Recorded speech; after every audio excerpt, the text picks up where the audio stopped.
Now, I am very sorry, Power Stroke Nation, and my truck is not perfect by any means, but what in the absolute, what is going on with this truck? What is this bed doing? You guys gotta take care of these things. What is that, like a reverse dump or something? You throw the groceries in the back and they wind up in the back seat? Come on, Power Stroke Nation, let's go. Hit the subscribe button, smash that like button each video, dislike it if you choose, unsubscribe if you want, whatever. You're here, we appreciate it. Just watch the video, put a comment down below on what you like or want to see different next time, but just take the time to enjoy this day. Super grateful as always. You guys keep being awesome, keep being amazing, and keep influencing the world. What is going on, ladies and gentlemen? Welcome back to the channel, and welcome to North Brady Imports Plus. Here in beautiful Davenport, Iowa, we are finally getting this here AC fixed. Oh yeah, baby, we're gonna be nice and cool when we get this done, and we can finally wrap up this, you know, $20,000 front end collision repair once and for all, one more time. We need some AC. We're here. We got the new condenser on, the new lines, everything is ready to go. The compressor should still be good. All they should have to do here is charge it and get us back on the road with some nice, crispy, cool air.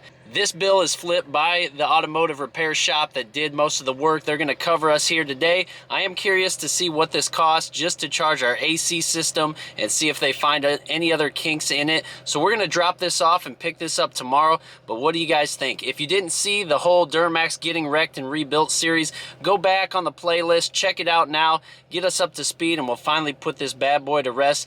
But thank you all for the love and support so far. Now let's go in there and get some AC. Check out the first gen out here. Look at the first gen. Look at it go. Dang, super sick. Don't see too many of them out here doing construction work anymore, but that's what they're made for. The next day. And we're back. It is the next day. Just picked up the truck here. We got some unfortunate news. There's more to it. Go figure. That's obviously why I'm still bringing you guys up to speed here. And maybe you can help talk me through this one, but turns out to be an electrical issue now. It was not the condenser after all. There was plenty of freon in the system. Everything looked good. The compressor looked fine. The lines were fine. It just wasn't getting a signal, I guess, is what they're telling me. So it was not turning the AC compressor on. So they were trying to pull the schematics and walk back some of the wiring to see where the issue is coming from. They believe it's some sort of circuit board or something in there. But what does it sound like to you guys? I told them, hey, just quit while we're ahead. I got to get back home. I got to get this truck back to work. I don't have another vehicle where I can have this in the shop for multiple days. Luckily, you know, Jackson Automotive is supposed to be taking care of this bill anyway. So we are going to get this work done and get the AC running. So we will find out the true root cause. This is more like, what does it sound like to you guys? If the compressor is good, the condenser's brand new, all the hoses are fine, it's got freon in the system, what circuit is this causing? Remember, we had the trailer brake issue going on with that circuit. Would that be part of it too? Maybe not. They looked through some of our data logs and they said, well, you've had an O2 sensor that's been bad, seems like forever. Maybe that's related. I don't know. So what do you guys think? I'm terrible at wiring, have no freaking clue. I just know I want this thing running again. You know, at least diesel isn't over $5 a gallon anymore. Anyways, yeah, just trying to figure out exactly what's going on. It'd be nice to know, and I do appreciate you guys so much for helping out. Time and time again, I know I ask for a lot from you guys, but you guys are really the experts. You definitely know more than I do. I'm just trying to learn as I go and figure stuff out as I can. But just to be honest and transparent, you know, there's a couple things, a couple constraints, you know, that oftentimes, you know, will hold us up from resolving these things when I post them. And number one's really time. We don't have a lot of time to dive into troubleshooting this truck, unfortunately. Not only this truck, but vehicles in general. And honestly, it's even hard to make YouTube videos a lot of time because this is not my full-time job. I love finding time to, you know, create content for you guys, but it's oftentimes really hard and my time is extremely limited, you know, working full-time and trying to do this. And by full-time, I don't mean like 40 hours a week. That's like a part-time job in my opinion. if you work 60, 70 hours a week, you understand, you know, that time is very limited. And when you do have it, you kind of just want to be at home with the family and around loved ones.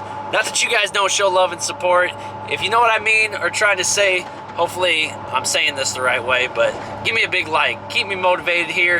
And the other one, you know, is just the fact that we only have 2 vehicles. So anytime this one's down for the count, I'm really afraid to work on it too much and break too many things, because I can't be without this vehicle. This is it for me right now, you know. And my wife Tori is a godsend for loaning me her Jeep time and time again, but she also has a job, and she also has things where she's got to get to, things she's got to do, and we can't be with one vehicle. So we really need that third vehicle I keep talking about, so we can spend more time tinkering with this thing, learning together, and ultimately growing the channel. But it's going to take some time and patience from me. I need some patience from you guys. Here I am again asking for things, but just try not to take it the wrong way and bear with me. We are going somewhere. This journey has been absolutely incredible.